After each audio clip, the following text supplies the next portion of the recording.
Ça, c'est une citation d'un professeur de psychologie universitaire athée. Le bien, il faisait une conférence, voilà ce qu'il dit. Le bien et le mal n'existent pas. Ce ne sont que des conventions sociales. Vous allez entendre cette expression souvent. Des conventions sociales. Des mots ça vient de Freud, hein, d'ailleurs. Des mots qu'on utilise pour désigner ce qu'une culture particulière approuve ou désapprouve. Dans certaines tribus esquimaudes, les personnes âgées, une fois qu'il est déterminé qu'elles sont plus utiles à la société, sont placées sur un bloc de glace et poussées au large pour mourir de faim. C'est leur coutume. Et qui sommes-nous pour dire que ce qu'elles font est mal? Les naturalistes ont beau dire, ont beau répéter les slogans, la morale est relative, à chacun sa morale. Ils n'y croient pas du tout dans la réalité. Et nous voyons ça tous les jours. Je suis au supermarché, je suis à la caisse avec mon chariot, j'attends de payer. Il y a une dame qui arrive et qui passe devant moi. Moi, je dis, excusez-moi madame, mais j'étais là, je faisais la queue déjà, et là vous êtes passé devant moi. Qu'est-ce qu'elle va dire? Bon, il y a des possibilités. Qu'est-ce qu'elle va dire? Elle va dire, oh, excusez-moi, je ne vous ai pas vu. Ou bien elle va dire, s'il vous plaît monsieur, ma fille est malade et je suis très pressé. On va dire, mais excusez-moi, mais là vous avez un chariot rempli et moi j'ai que 2 trucs. On peut entendre ces choses. Mais je vous garantis, elle ne dira jamais, d'accord, tu faisais déjà la queue, et alors la morale est relative. Chacun a sa propre morale. Ma morale est différente de la tienne, tant pis pour toi. Qui va dire ça? Personne. C'est une affaire mineure. Hein? Quelqu'un passe devant toi dans un supermarché. Une affaire mineure. Mais nous savons qu'elle a mal agi, n'est-ce pas? Nous savons tous qu'elle a mal agi. Nous le savons aussi clairement que nous savons que la barbarie de l'État islamique est un mal. Bon, ce n'est pas le même genre de mal. Il y a des résultats, des conséquences très différentes. Mais dans les 2 cas, nous savons ce qui est bien et ce qui est mal. Et nous reconnaissons quand il y a un mal qui a été commis. C'est un acte moralement condamnable. Alors, à une certaine époque, dans les années 60 par exemple, il y avait cette idée, chacun fait sa propre morale. Bon, ça ne peut pas marcher. Non, franchement, même pour les athées, si chacun décidait ce qui est bien et mal, ce serait le chaos total. Maintenant, on a changé un peu de disque, on dit la morale de bien et de mal est déterminée par chaque culture. D'accord? Par chaque société. Ce n'est pas l'individu qui détermine ce qui est bien et le mal, c'est la société à laquelle il appartient. Est-ce qu'on peut dire avec notre brave professeur de psychologie que le bien et le mal sont des conventions sociales qui varient d'une société à l'autre, d'une culture à l'autre, d'un groupe à un autre, et qu'on n'a pas le droit de condamner des pratiques qui n'appartiennent ou qui appartiennent à d'autres sociétés. On n'a pas le droit de juger ce qui se passe dans une autre société. Pourquoi? Parce que la morale est déterminée par les sociétés. Bien sûr, on peut le dire. Mais personne n'y croit, en réalité. Car si nous le croyions, vraiment, nous ne passerions pas notre temps à dire que certaines sociétés sont moralement supérieures à d'autres. Réfléchissez à ça. Si on croyait cela, vraiment, la morale est relative à l'origine communautaire et ne vaut que pour cette communauté. Qu'est-ce qu'il faut dire? La morale de l'État islamique vaut la morale de n'importe quel autre pays. Il faudrait dire que la morale de la mafia et la morale de Médecins sans frontières, c'est pareil. Qui fait ça? Du moment qu'on prétend que la morale enseignée à la synagogue juive d'à côté est supérieure à la morale enseignée par Boko Haram, qu'est-ce qu'on fait? On fait appel à une morale qui existe en dehors et au-dessus des sociétés. C'est un code moral qui nous permet de juger les sociétés. Et c'est exactement ce qu'on lit dans la Bible.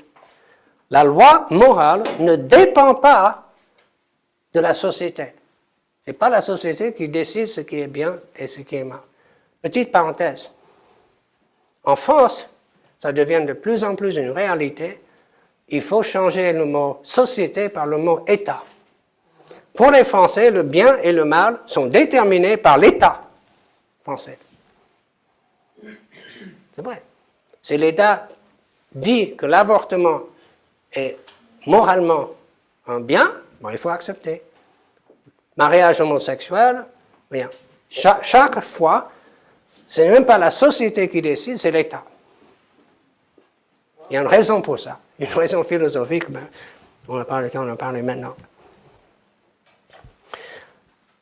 Si on se permet de juger les actes d'un groupe social, d'un État, d'une société, ça veut dire qu'il y a une loi au-dessus de ces sociétés. Ce n'est pas la société qui détermine ce qui est bien. Si c'était le cas, on pourrait condamner aucune société. L'État islamique, l'Allemagne nazie, aucun. Parce que c'est la société qui détermine. Et nous, qui sommes-nous pour juger?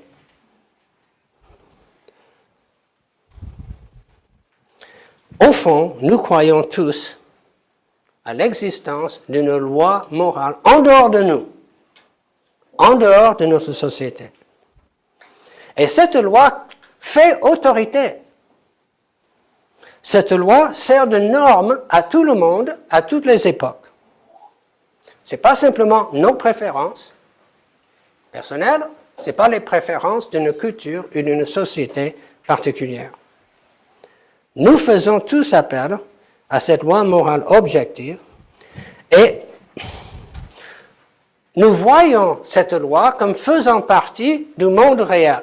Et là, regardez notre maison à deux étages. J'ai lu un article l'autre jour dans le New York Times. C'est un professeur de philosophie, il est chrétien, il enseigne dans une université chrétienne, et il dit ceci: quand les étudiants arrivent chez nous, donc quoi, 18, 19 ans, ils arrivent chez nous, ce sont déjà des relativistes. C'est pas la fac qui les change. Ils sont déjà.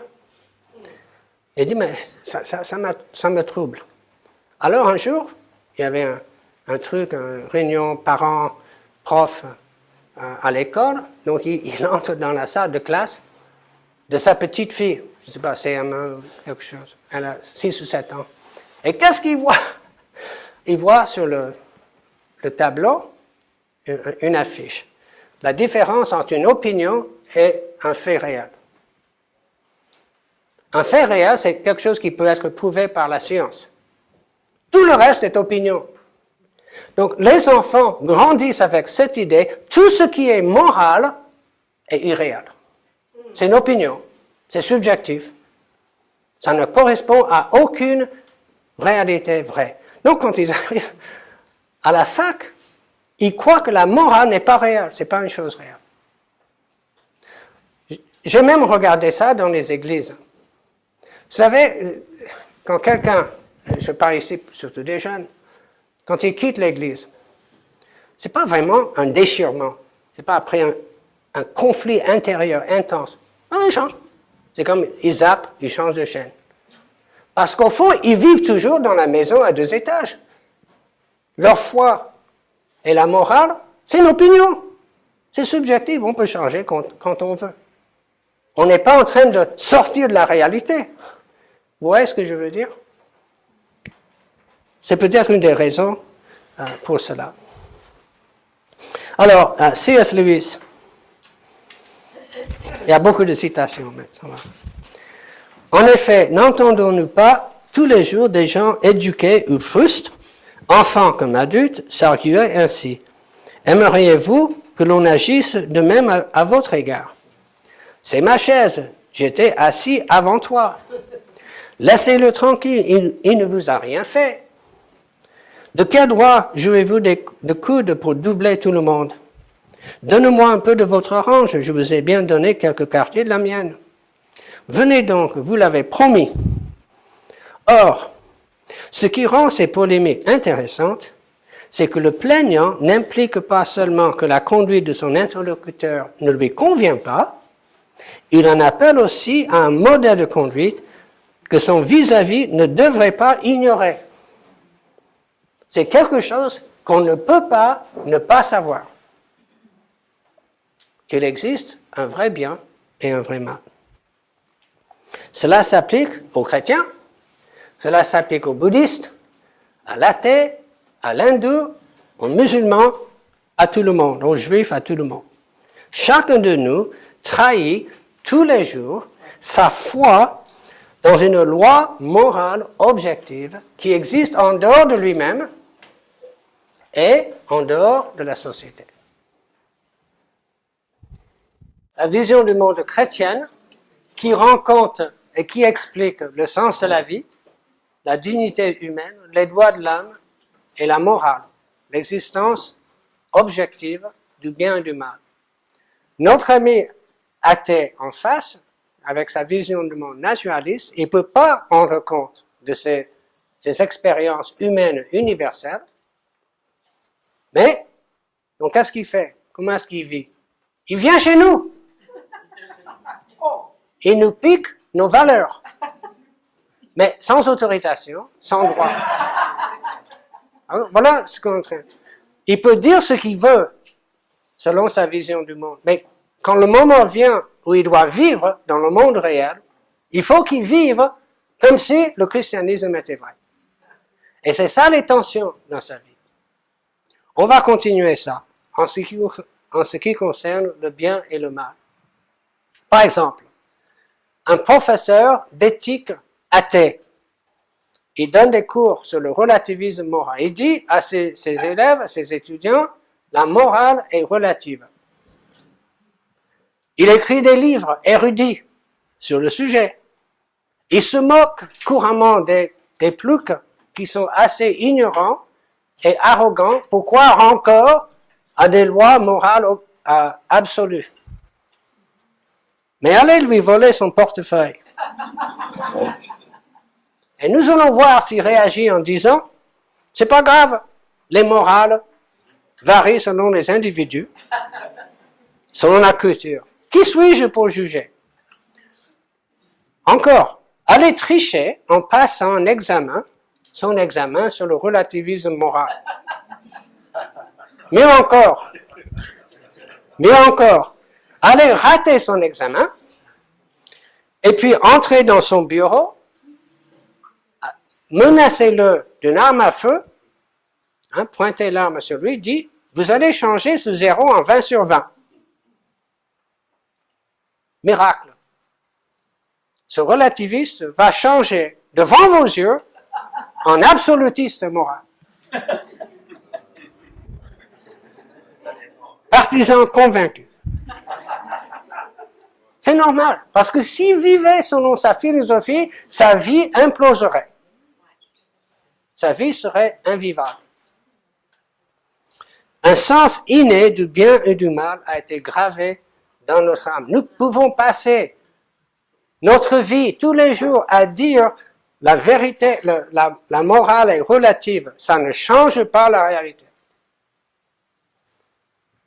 En 1948, par exemple, Alfred Hitchcock a sorti un film qui s'appelle La Corde. C'est pas un de ses films les mieux connus, mais à mon avis, c'est le film le plus audacieux.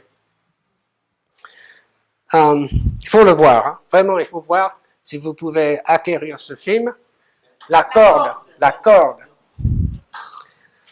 Et c'est essentiellement une discussion de la théorie morale du philosophe allemand Friedrich Nietzsche. Le film illustre sur le grand écran la tension que nous sommes en train d'examiner ici. Alors, selon Nietzsche, la mort de Dieu, c'est-à-dire l'abandon de la foi chrétienne, a libéré l'homme et lui a permis de créer ses propres valeurs dans un monde amoral, dans un monde où les valeurs n'existent pas réellement. Et Nietzsche était partisan du surhomme, c'est-à-dire l'homme qui prend sa destinée entre ses mains. Il était contre le christianisme parce que le christianisme protégeait les faibles. Et pour lui, la vie n'appartenait pas aux faibles.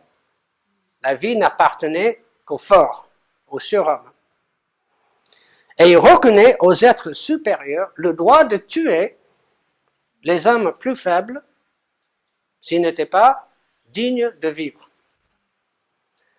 Alors, il y a deux étudiants, c'est l'histoire dans le film, il y a deux étudiants de prépa, et ils sont inspirés par ce que leur enseigne leur prof dans cette école. C'est à New York, hein, c'est une école de prépa de très haut niveau. Et ils décident de mettre en pratique cette morale de Nietzsche. Dans leur appartement à New York, ils étranglent avec une corde, et c'est de là que vient le titre, un étudiant qui ne jugeait pas digne de vivre.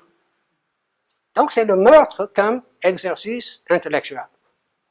Ils font ça pour montrer qu'ils ont le droit, en tant qu'être supérieur, à tuer ceux qui sont inférieurs.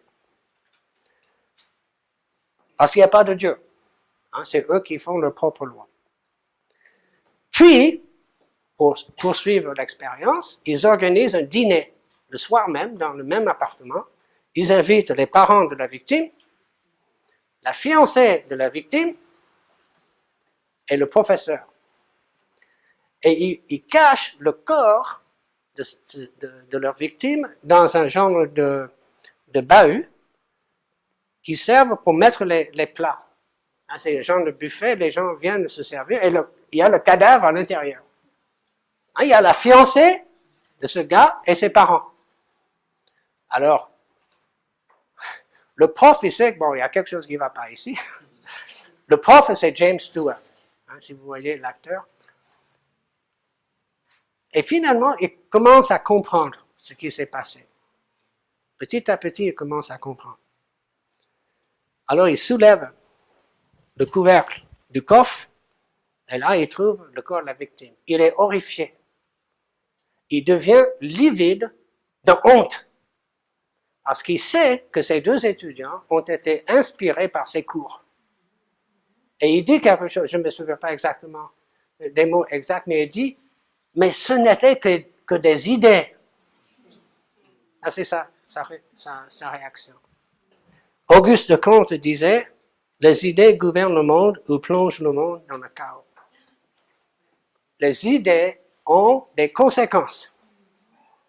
Ce n'est pas simplement dans l'abstrait que nous sommes en train de parler ici.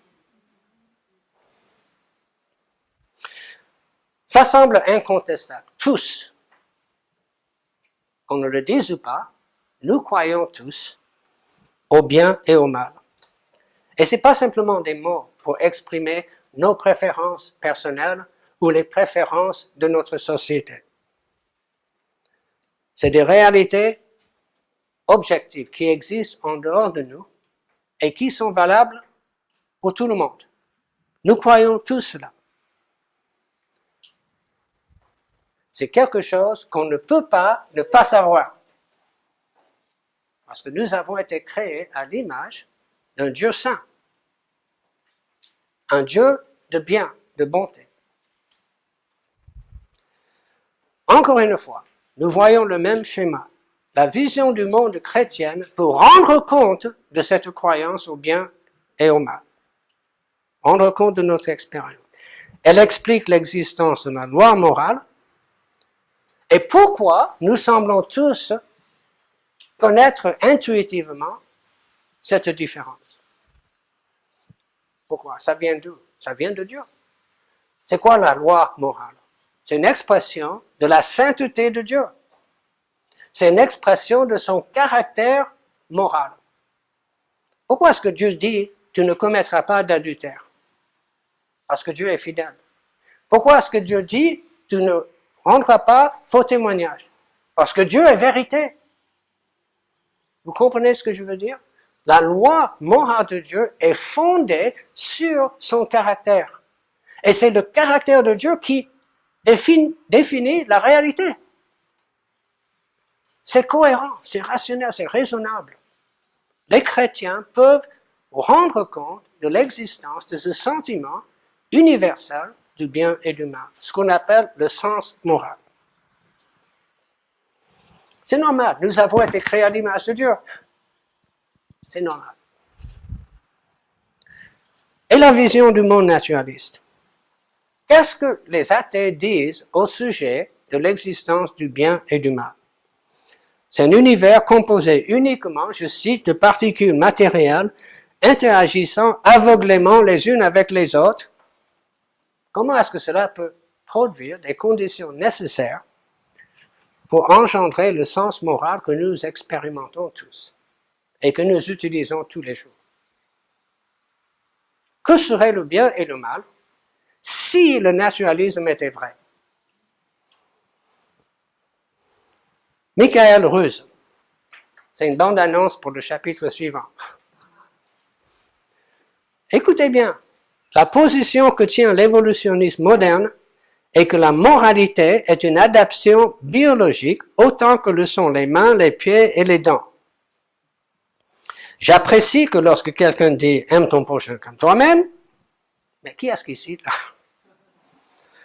Il pense qu'il se réfère à ce qui est au-dessus et au-delà de soi, c'est-à-dire une vérité objective en dehors de nous. Néanmoins, une telle référence est véritablement dénuée de fondement. La moralité n'est qu'une aide à la survie et à la reproduction, c'est-à-dire c'est un truc évolutionniste. Et toute autre signification plus profonde est illusoire. Voilà ce que dit l'athée. Le bien et le mal sont illusoires. C'est simplement un développement évolutionnel.